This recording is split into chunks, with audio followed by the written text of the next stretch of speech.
Saudaraku yang dikasihi Tuhan Yesus Kristus, sebelum kita menerima firman Tuhan, mari kita berdoa. Terima kasih Tuhan atas hari Minggu yang baru ini, dan kami sangat rindu mendengar suara Tuhan, menerima sapaan dari firman-Mu, karena firman-Mu adalah kehidupan kami. Dan kami mohon kiranya Roh Kudus-Mu menguasai hati kami masing-masing, sehingga hati kami menjadi tanah yang subur, dan firman-Mu bisa bertumbuh dan berbuah.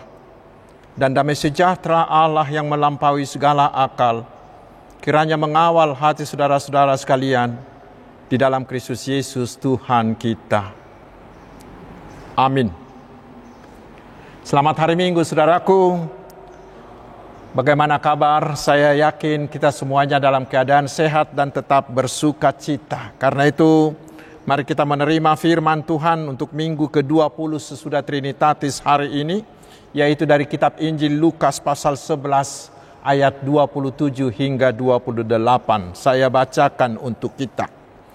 Ketika Yesus masih berbicara, berserulah seorang perempuan dari antara orang banyak dan berkata kepadanya, "Berbahagialah ibu yang telah mengandung engkau dan susu yang telah menyusui engkau."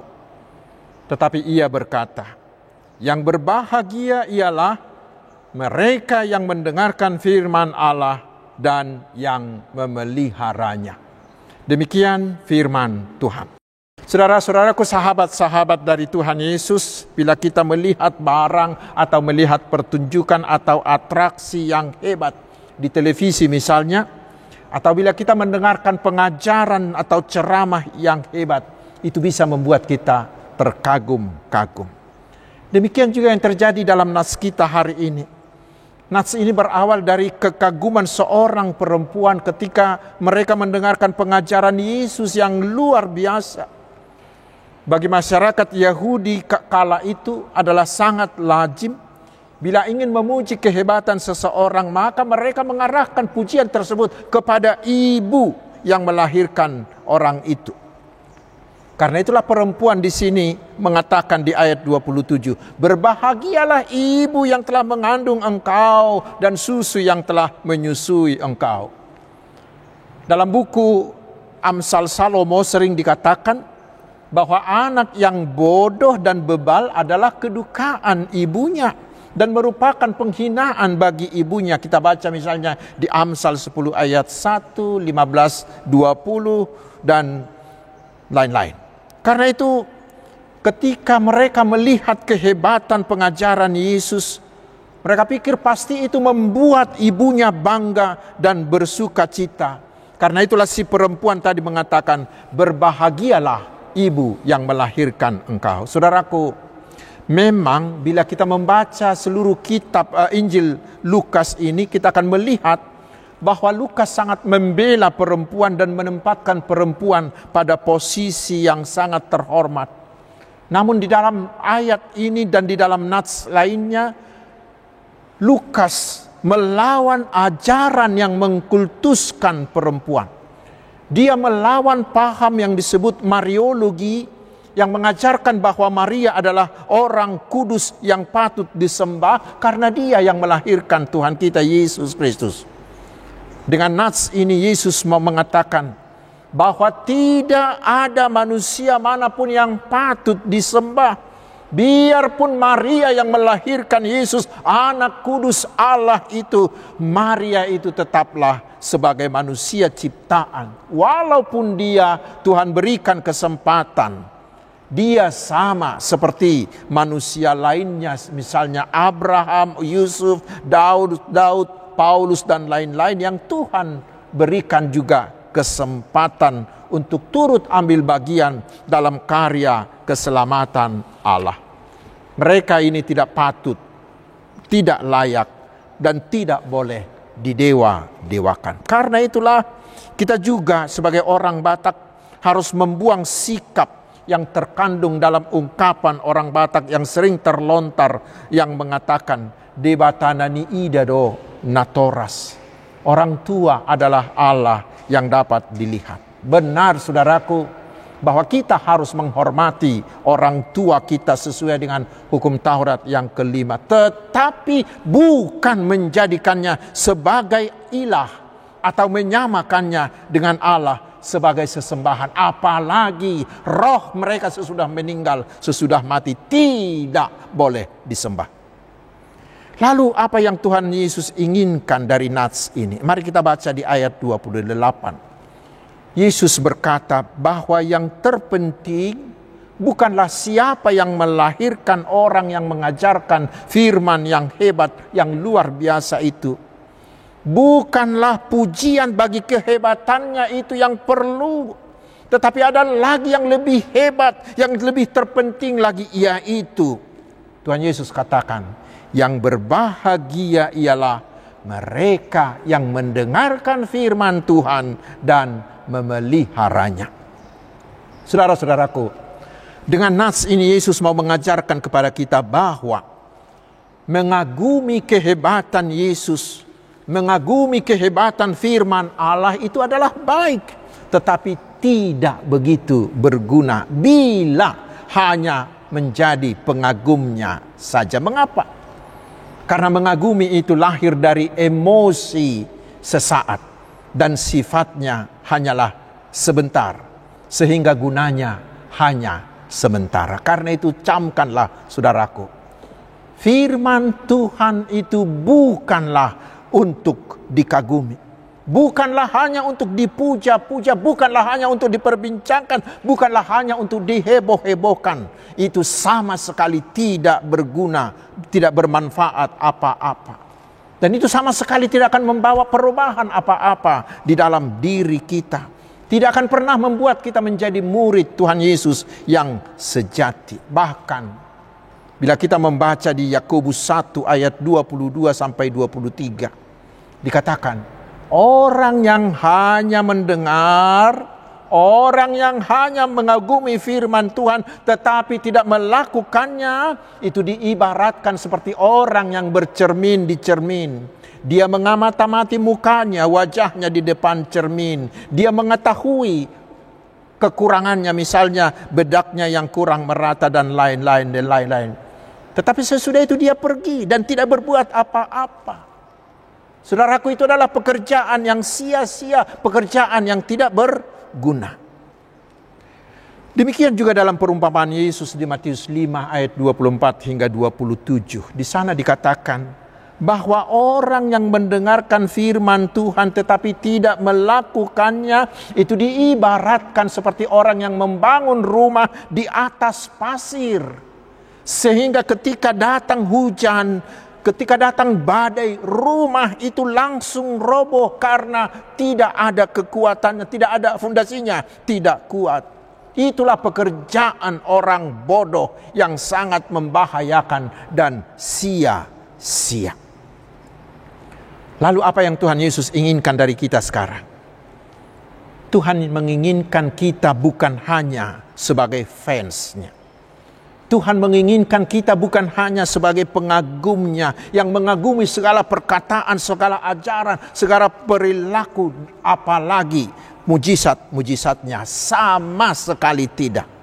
Tetapi yang Tuhan Yesus inginkan dari kita adalah supaya semua orang yang mendengarkan firman-Nya itu melakukan firman itu dalam seluruh bidang kehidupannya. Yang Yesus inginkan dari kita agar semuanya kita menjadi pelaku firman, seperti yang dikatakan di Yakobus 1 ayat 22. Jadilah pelaku firman, bukan hanya pendengar. Hari ini Tuhan Yesus mengajar kita, jangan hanya sekedar menjadi pengagum, tetapi jadilah pelaku firman. Dengan menerapkan firman itu dalam hidup kita, menjadikan firman itu sebagai way of life kita, sebagai jalan hidup kita. Itulah yang membuat firman itu berguna bagi kita. Itulah yang akan mengubahkan kita. Itu yang akan membuat kita menjadi murid, menjadi pengikut Tuhan Yesus yang sejati. Dan itulah yang membuat firman itu berguna bagi kita. Saudaraku, di Matius 5 ayat 24 sampai 27 tadi, bila kita membaca seluruhnya, orang yang mendengarkan, dikatakan di sana bahwa orang yang mendengarkan firman Tuhan lalu melakukannya di dalam hidupnya, itu diibaratkan seperti orang yang membangun rumahnya di atas batu karang. Sehingga goncangan apapun yang datang, dia tetap kokoh berdiri. Seperti itulah saudaraku, bila kita menjadi pelaku-pelaku firman, penderitaan apapun menimpa kita, seperti kita dengar pada khotbah minggu yang lalu yang dialami oleh Ayub. Walaupun COVID ini terus mengganas, walaupun kita kehilangan orang yang kita cintai, atau kehilangan pekerjaan kita, atau bisnis kita menjadi berantakan, bila kita tetap sebagai pelaku firman Tuhan, kita tidak akan goyah. Kita tidak akan putus asa. Kita tidak akan mengeluh, tidak akan bersungut-sungut. Tetapi justru Tuhan Yesus mengatakan, berbahagialah mereka. Artinya, mereka yang melakukan firman Tuhan itu akan menjadi orang yang terberkati, akan diberikan kemakmuran, diberikan kesejahteraan dan sukacita. Seperti yang dikatakan di epistel kita tadi, di Mazmur 119 ayat 10, yang mengatakan bahwa firman itu membuat aku bergembira seperti atas segala harta. Menjadi pelaku firman itu membuat kita bergembira, dan kegembiraan itu lebih berharga, lebih bernilai dari segala harta. Mengapa?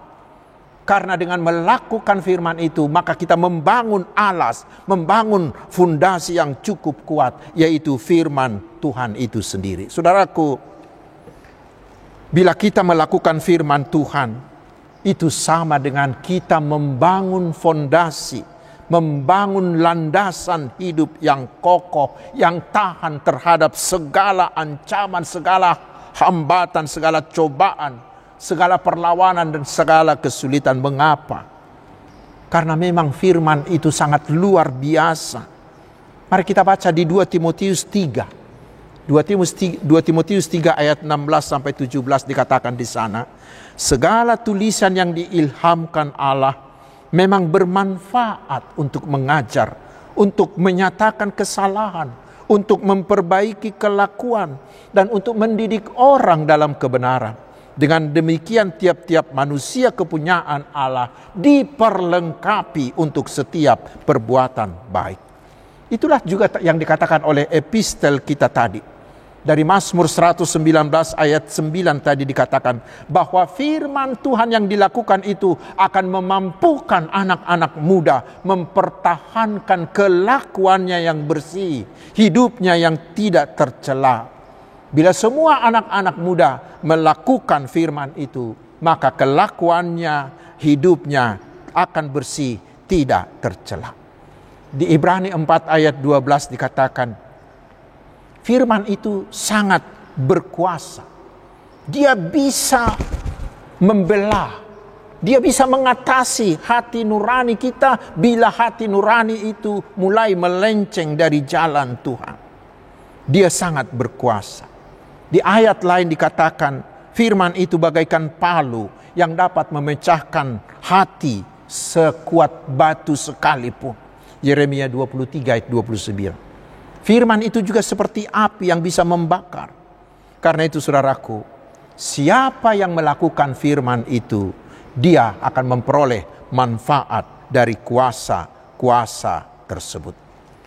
Saudaraku yang dikasihi Tuhan Yesus Kristus, selanjutnya bila kita jujur, kita sering membanding-bandingkan pengkhotbah, dan bahkan tidak sedikit ruas HKBP yang mau meninggalkan gerejanya karena kagum dengan pengkhotbah di gereja yang lain.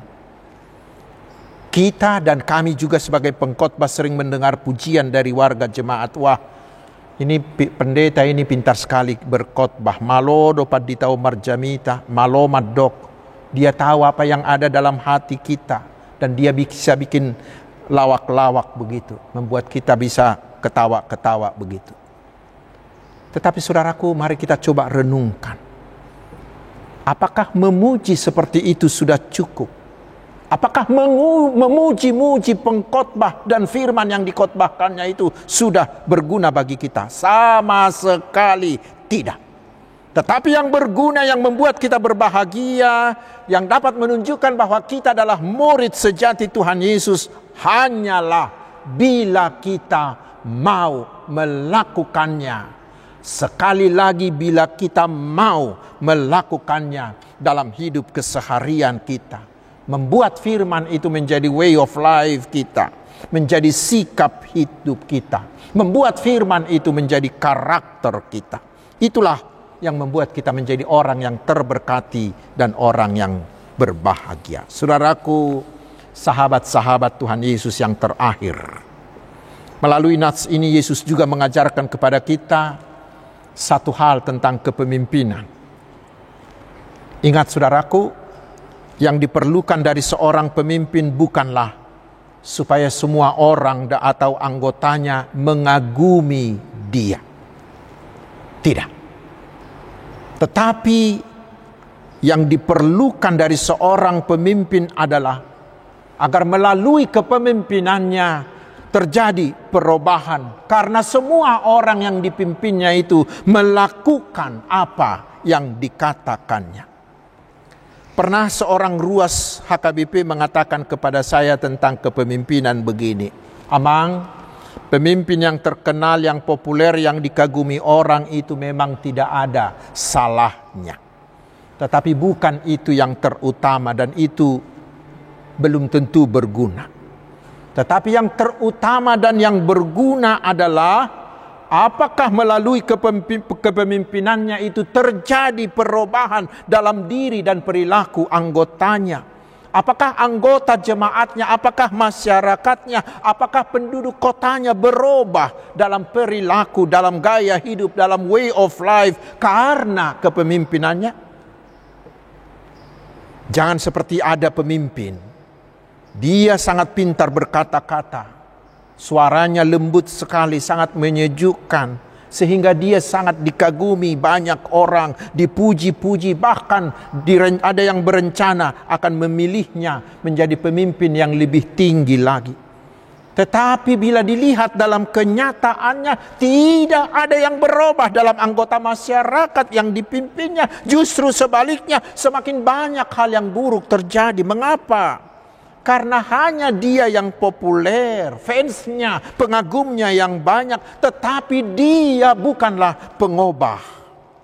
Tetapi pemimpin yang baik seperti Tuhan Yesus adalah dia dikagumi.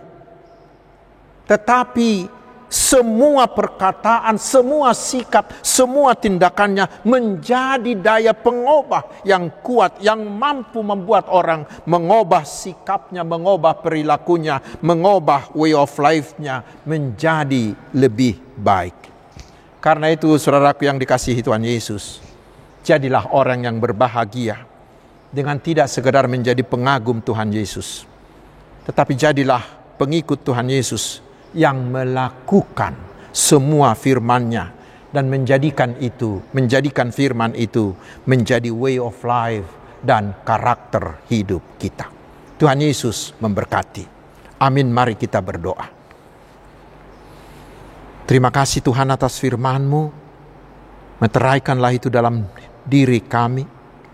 Kuatkan kami dengan Roh-Mu agar kami bukan hanya menjadi pengagum, tetapi menjadi pelaku seluruh firman Tuhan Yesus, mempraktikkannya dalam hidup kami dan membuatnya menjadi karakter kami, sehingga kami menjadi orang yang terberkati dan berbahagia, dan hidup kami menjadi berubah. Ya Tuhan Bapa yang Maha Kasih, berkatilah kami umat-Mu ini dalam semua bidang kehidupan kami, mulai dari anak balita, anak-anak, remaja, pemuda, orang tua, Bapak, Ibu, dan para lansia. Cukupkanlah yang kami perlukan. Berikanlah keberhasilan bagi semua usaha, bagi studi, bagi pelayanan, dan seluruh pekerjaan kami. Berilah kami kesehatan yang sempurna, juga sukacita dan keteguhan iman menghadapi segala macam gelombang kehidupan ini. Berkatilah rumah tangga kami agar tetap berbahagia. Kiranya Tuhan membantu mereka yang mengalami pergumulan, menghiburkan hati mereka yang bersedih.